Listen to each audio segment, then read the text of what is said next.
Olá, esta é a Univesp TV, canal digital 2.2, a emissora da Universidade Virtual do Estado de São Paulo. Bem, hoje começamos a programação ao vivo com um cenário novo, como vocês podem ver, para fazer a abertura da disciplina 13 do curso de pedagogia oferecido pela Unesp através da Univesp, a D13. A disciplina se chama Educação Infantil Abordagens Curriculares. E a professora autora está aqui conosco mais uma vez, não é? É a Maeve Anabel Nono. Tudo bem? Tudo bem, boa noite, Ederson. Boa noite. Prazer estar aqui de novo. Então, professora, da última vez a gente conversou aqui sobre a trajetória da educação infantil no Brasil, a importância da disciplina mesmo para aqueles que não vão trabalhar com crianças, não é?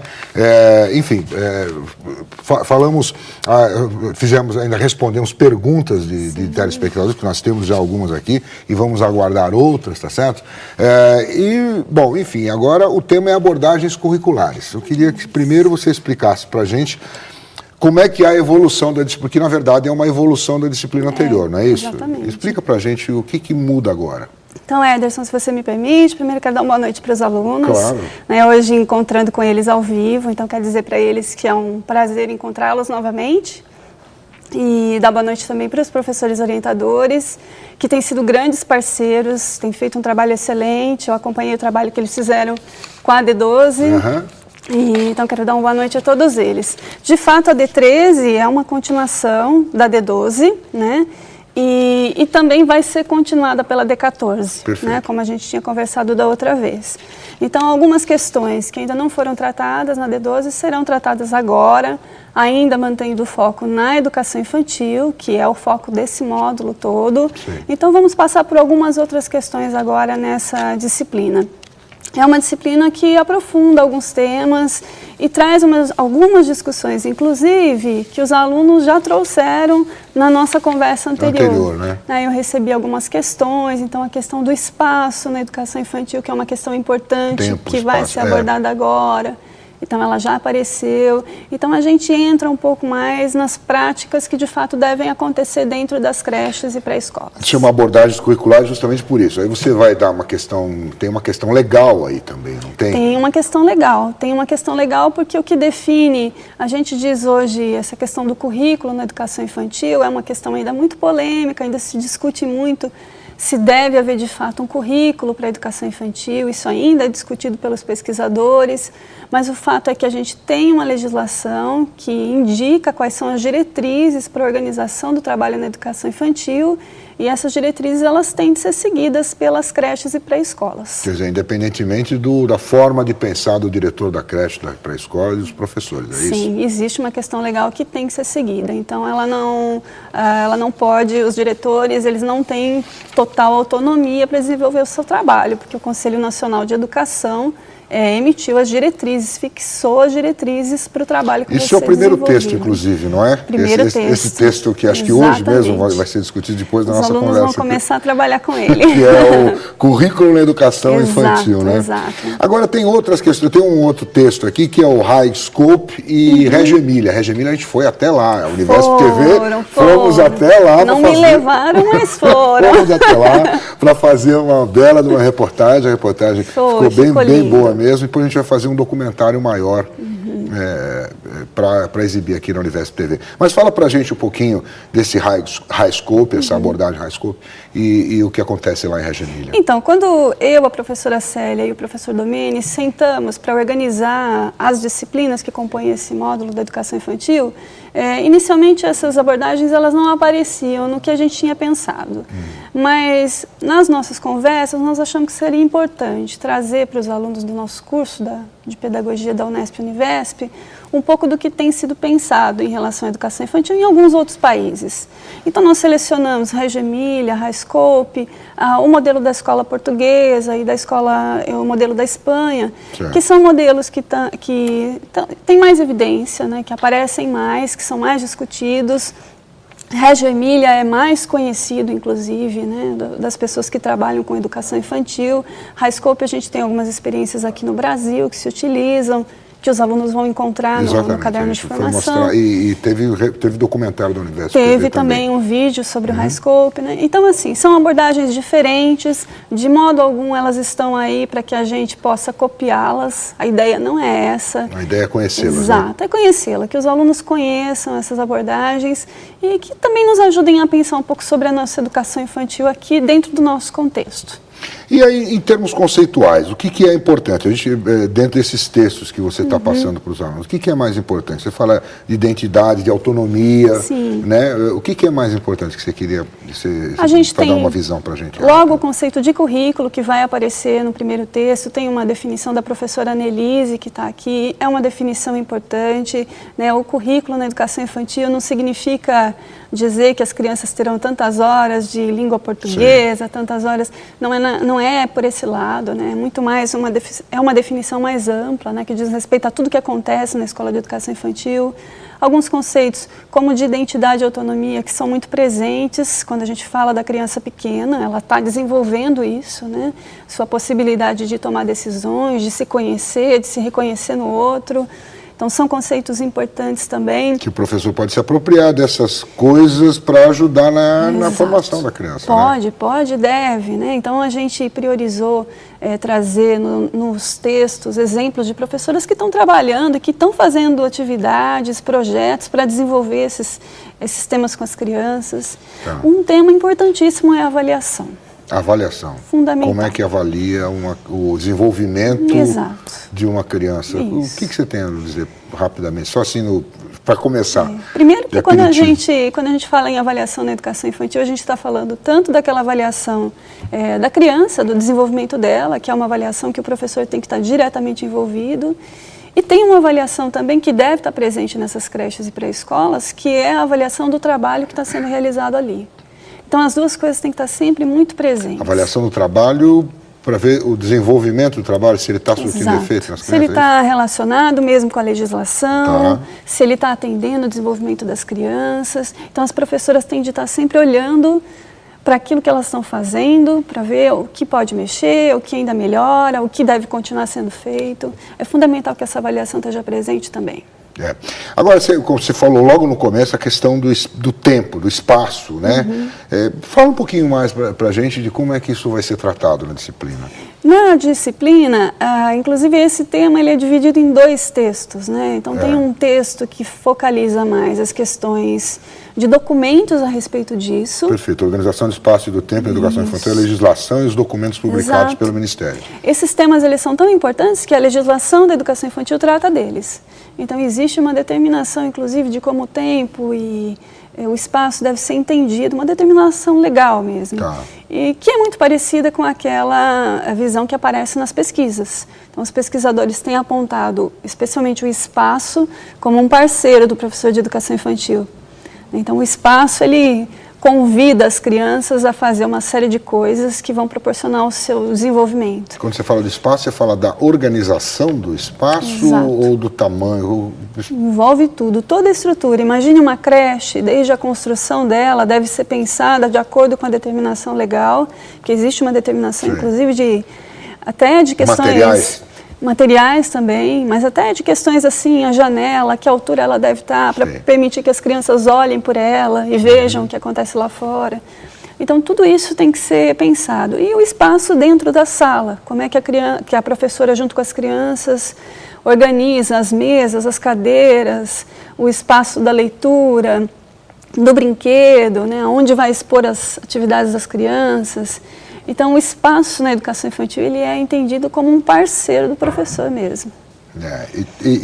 E além disso, quer dizer, então você está baseando aqui como funciona o espaço ali, o tempo que se desenvolve também, as atividades. As atividades, nós falamos até no nosso próximo encontro, os alunos perguntaram da rotina. Né? O tempo está ligado a essa rotina das creches e pré-escolas. Então, o que as crianças fazem quando chegam, o que vem depois. E tem a questão do timing também, quer dizer, quando você fala o tempo, assim, a duração de cada atividade, isso também está envolvido ou não? Está envolvido também. Às vezes algumas pessoas dizem, as crianças não aguentam ficar mais que 20 minutos envolvidas numa atividade. A gente ouve muito isso. Na verdade, quem vai observar esse tempo das crianças é o professor. Muitas vezes elas pegam alguma atividade para fazer e que é muito envolvente e elas vão ficar mais tempo ali. Então, vai muito da professora ir observando o que está funcionando, o que está dando certo, se ainda continua naquela atividade ou não.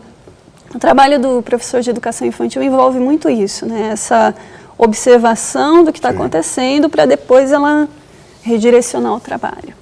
E tem a questão das descobertas que as crianças vão fazendo ao longo do aprendizado. Acho que isso é a parte mais gostosa. É a parte mais gostosa.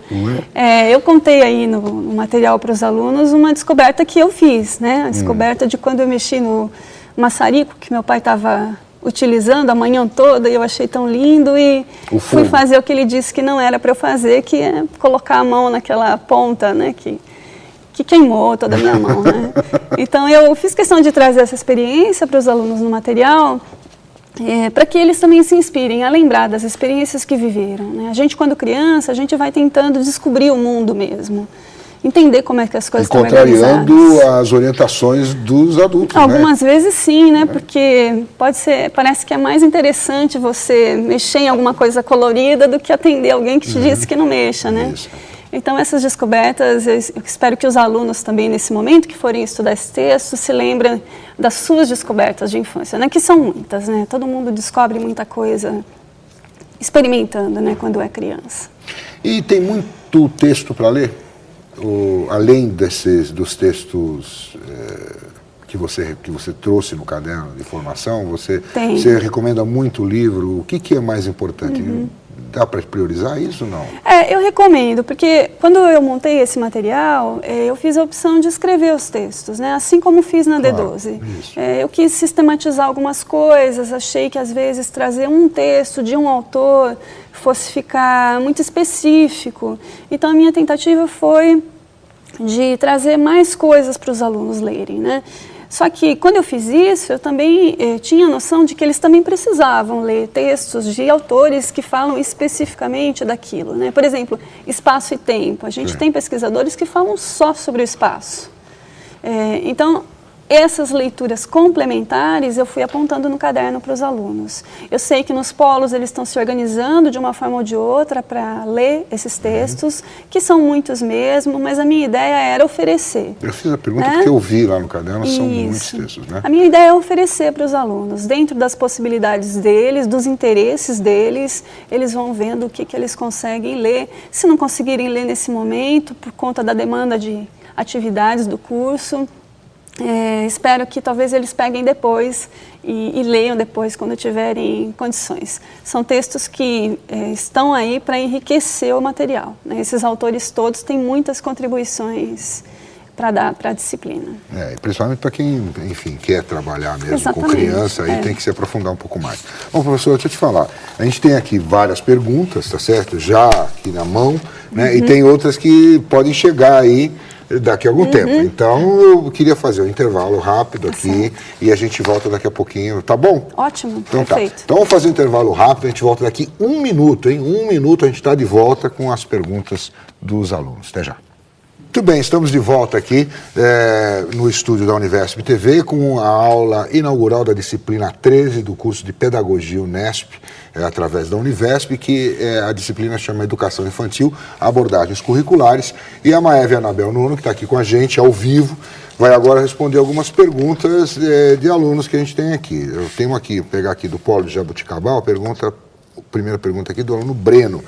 Os professores da educação infantil realmente avaliam seus alunos da pré-escola de acordo com o desenvolvimento deles como sujeito psicológico e não apenas emitindo juízo referente às características convenientes ao convívio escolar? Muito boa pergunta. Isto é, os alunos realmente estão sendo avaliados por sua evolução ou por sua passividade, por sua submissão, tantas vezes mal interpretadas, mas muito utilizadas como parâmetro de qualidade?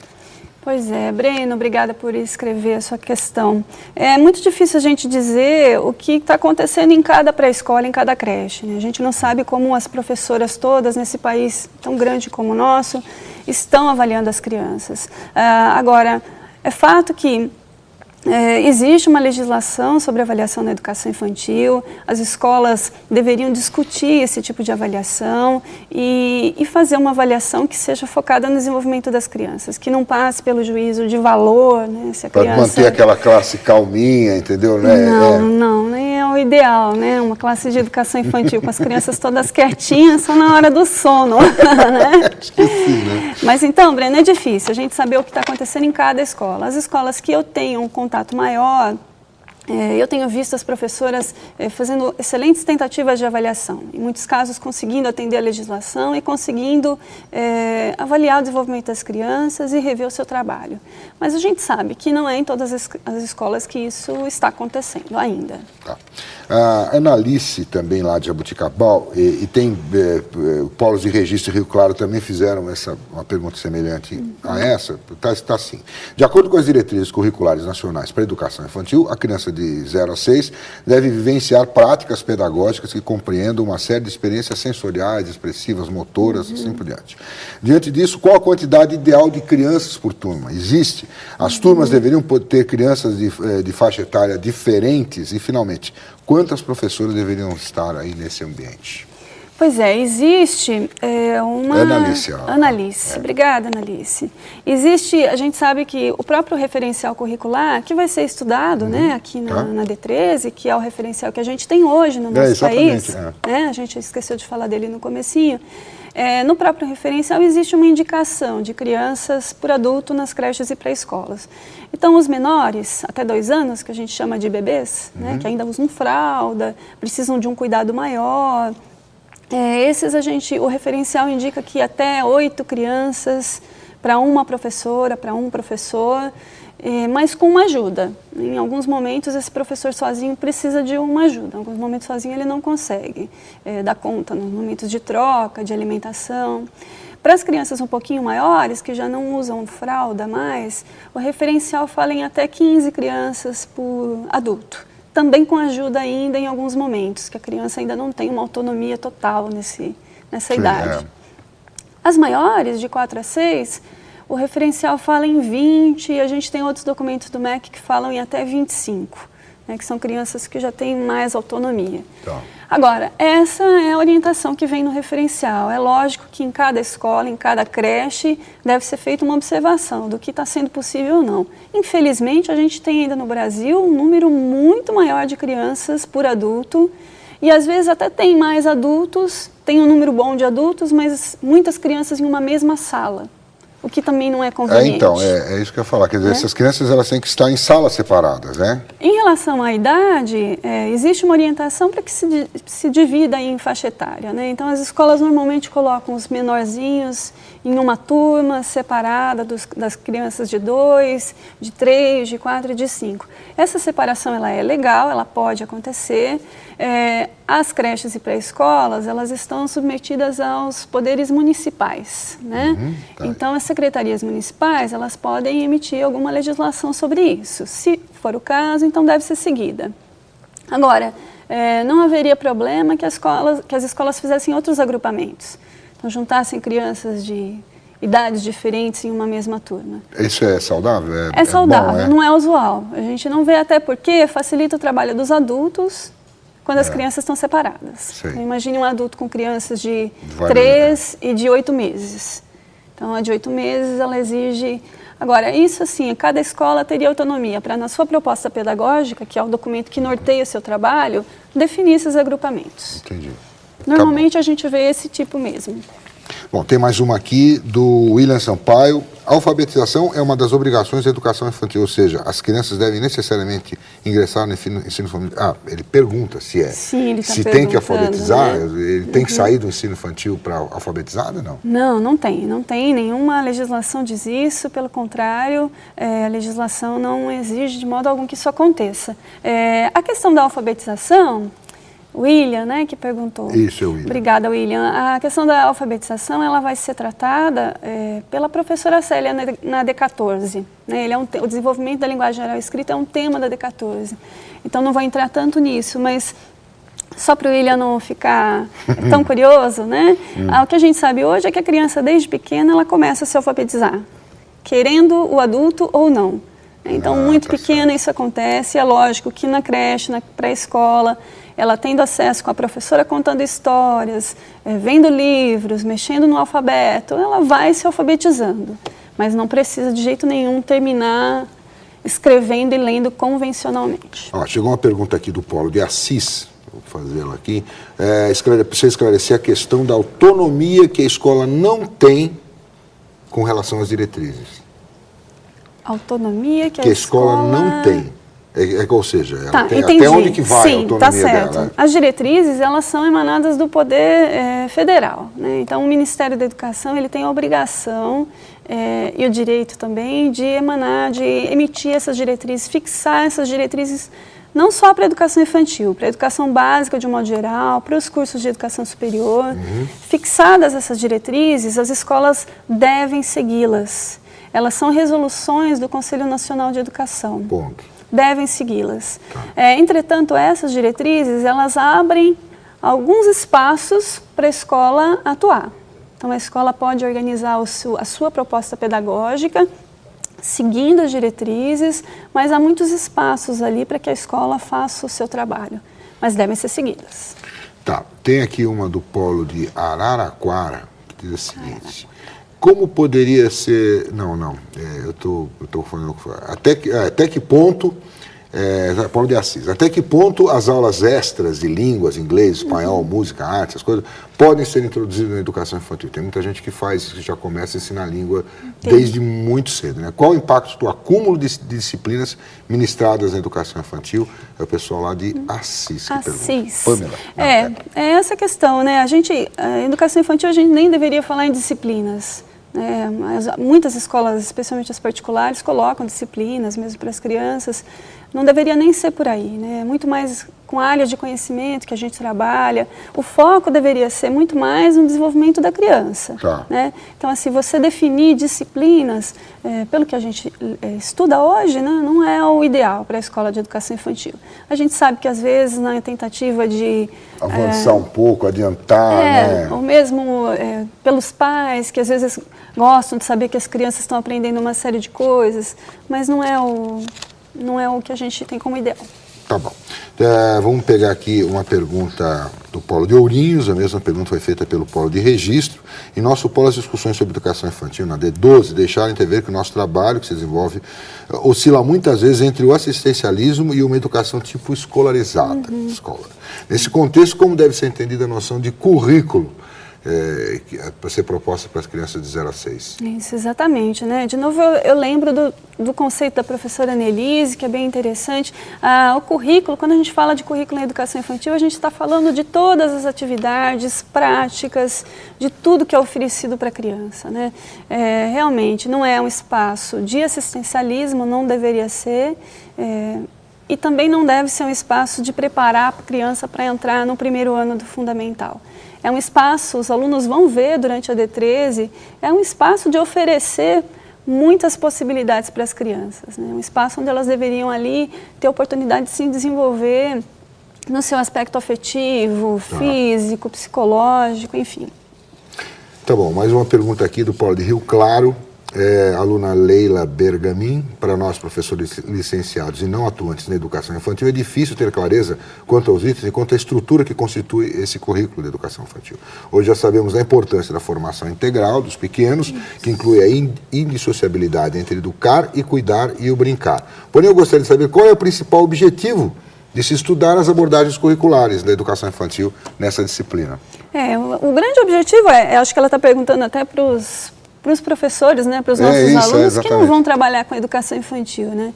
Acho que a grande questão, primeiro, a questão da educação infantil estar no curso de pedagogia, ela atende também à legislação, atende às diretrizes curriculares dos cursos de pedagogia, mas assim, do meu ponto de vista, o que eu quero mais, né, trabalhando com a educação infantil, é muito mais que os alunos, os professores que estão trabalhando com o fundamental e com o médio, eles consigam, a partir dessas discussões, discutir também as suas etapas da educação básica.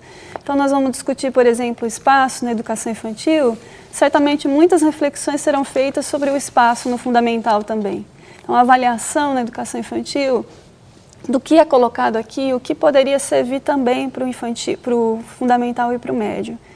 E mais que isso, acho importantíssimo um professor do ensino fundamental saber o que aconteceu com o aluno dele numa etapa anterior. Né? O que chega, que aluno, por quais experiências esse aluno já passou. Então, o conhecimento da educação infantil é para o pedagogo, independente da área de atuação dele, se é no infantil, se é no fundamental. Se ele quer ou não trabalhar.